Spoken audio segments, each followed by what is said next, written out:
Baghdad شریف کے ایک چور نے جب غوث الاعظم دستگیر عبد القادر جیلانی کے جسم اطہر پر قیمتی لباس دکھا، دیکھنے کے بعد دل میں خیال کیا کہ ہو سکتا ہے اس کے پاس بہت زیادہ مال ہو، خزانہ ہو، کچھ ہو نہ ہو، جسم پاک پر جو کپڑا ہے وہ بڑا ہی قیمتی ہے۔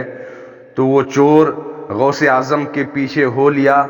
اور جہاں کہیں بھی غوث اعظم تشریف لے جا رہے تھے چور بھی پیچھے پیچھے جا رہا تھا۔ جب اپنے گھر کو غوث اعظم پہنچے تو چور بھی کسی نہ کسی طریقے سے اندر داخل ہو گیا، اپنے جسم پاک سے لباس کو اتار کر کے کھوٹی پر لٹکا دیا۔ جب چور نے دیکھا کہ لباس اتار کر کے غوث پاک نے کھوٹی پر لٹکا دیا ہے تو اس کے نیت میں پہلے سے ہی تھا کہ ہم کسی طریقے سے اس لباس کو لے کر کے یہاں سے روانہ ہو جائیں، تو وہ آیا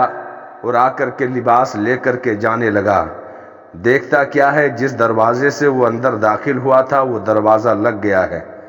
نہ لگانے والا کوئی نظر آ رہا ہے نہ کھولنے والا۔ بڑی کوشش کرنے کے باوجود بھی جب وہ دروازہ نہیں کھلا تو ایک چٹائی کے نیچے میں یہ جا کر کے چھپ گیا کہ جب صبح کو وہ بیدار ہوں گے تو کسی نہ کسی طریقے سے میں نکل کر کے باہر چلا جاؤں گا، یا غوث پاک جس وقت دروازے کو کھولیں گے کھولتے ہی میں کسی نہ کسی طریقے سے باہر ہو جاؤں گا۔ وہ چٹائی کے اندر میں چھپا ہوا تھا۔ دیکھتے کیا ہے کہ غوث پاک وظیفے میں نماز میں مشغول ہو گئے ہیں۔ دروازے پہ دستک دی جاتی ہے، غوث پاک فارغ ہو کر فرماتے ہیں کون ہے؟ تو کہا کہ میں خضر ہوں، اندر آنے کی اجازت چاہتا ہوں۔ دروازہ کھل جاتا ہے اور حضرت خضر علیہ السلام اندر تشریف لاتے ہیں اور غوث پاک سے کہتے ہیں کہ عبد القادر جیلانی فلاں علاقے کا ابدال اس دار فانی سے بظاہر کوچ فرما گئے ہیں اور اس شہر میں ابدال کو مقرر کرنا ہے۔ غوث پاک فرماتے ہیں کہ جاؤ، صبح کسی نہ کسی کو مقرر کر دیا جائے گا۔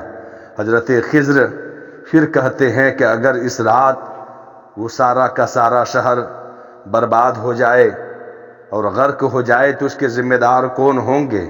اس لیے کسی نہ کسی شخص کو، کسی نہ کسی ابدال کو اس شہر پہ مقرر کرنا بہت ہی ضروری ہے۔ تو غوث پاک نے فرمایا وہ چٹائی کے نیچے چھپا ہوا ہے، اسے لے جائیے اور اس شہر کا ابدال مقرر کر دیجئے۔ حضرت خضر قریب جاتے ہیں اور اس چور کو چٹائی کے نیچے سے جو چھپا ہوا تھا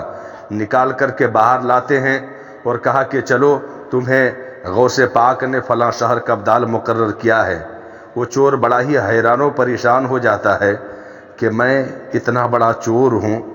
اور میں نے آج تک کوئی نیکیاں نہیں کی، میں اس شہر میں ابدال کیسے ہو سکتا ہوں؟ حضرت خضر سے وہ چور کہتا ہے کہ میں تو چور ہوں، چوری کی نیت سے میں غوث پاک کے گھر پر آیا ہوا تھا اور ان کے لباس کو چوری کر کے میں لے جانے والا تھا، مگر دروازہ لگ جانے کی وجہ سے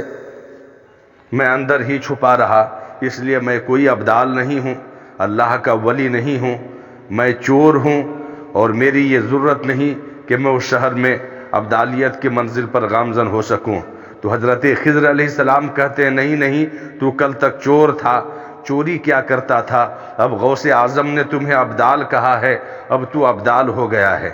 تو جس نیت سے آیا تھا، چوری کی نیت سے، تو جس در پہ کوئی جاتا ہے، جو ارادہ لے کر کے جاتا ہے تو اس کی ارادے کی تکمیل تو ہوتی ہی ہے، مگر جو بارگاہ میں عطا کیا جاتا ہے ان سے بہتر عطا کیا جاتا ہے۔ تم چوری کی نیت سے آئے ضرور تھے، تو اس بارگاہ میں تمہیں نہ خزانہ ملے گا نہ مال و دولت ملے گی، یہاں پہ ولایت بٹا کرتی ہے۔ کل تک تم چور تھے، غوث پاک کی نظر تم پر پڑ گئی ہے، اب تو ابدال ہو گیا ہے۔ وہ کہتے ہیں کہ میں چور ہوں، خضر علیہ السلام کہتے نہیں، تو ابدال ہے۔ تو آپ ذرا غور فرمائیں غوث پاک رضی اللہ تعالیٰ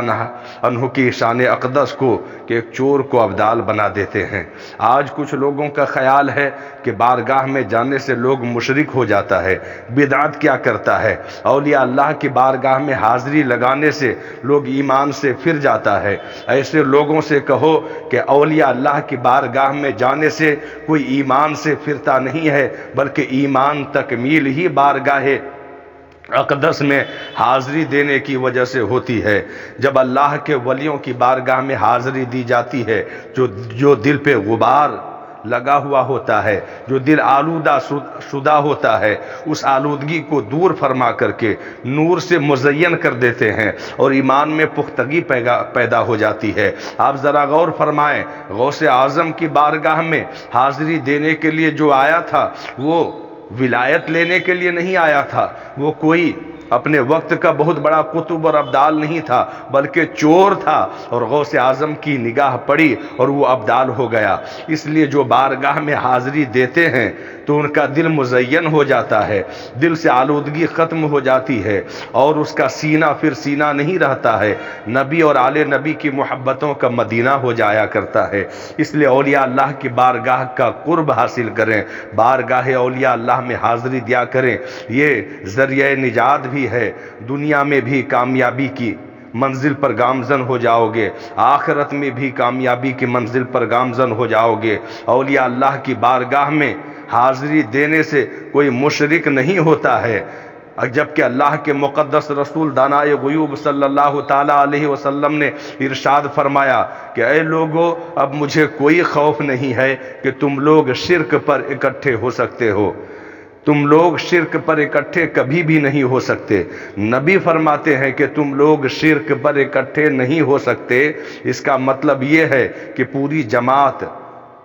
کبھی بھی مشرک نہیں ہو سکتی ہے۔ اس لیے خوف صرف اس بات کا ہے کہ بدعقیدگی سے بچا جائے، گمراہی سے بچا جائے، فسق و فجور سے بچا جائے، بے حیائی اور آوارگی سے بچا جائے، اور ان تمام چیزوں سے بچنے کے لیے علماء کی صحبت کو اختیار کرنا ضروری ہے، اولیاء اللہ کی بارگاہ میں حاضری دینا ضروری ہے۔ جب اولیاء اللہ کی بارگاہ میں حاضری دیں گے تو ایمان میں پختگی آ جائے گی اور پہلے سے زیادہ عقائد میں مضبوطی آ جائے گی۔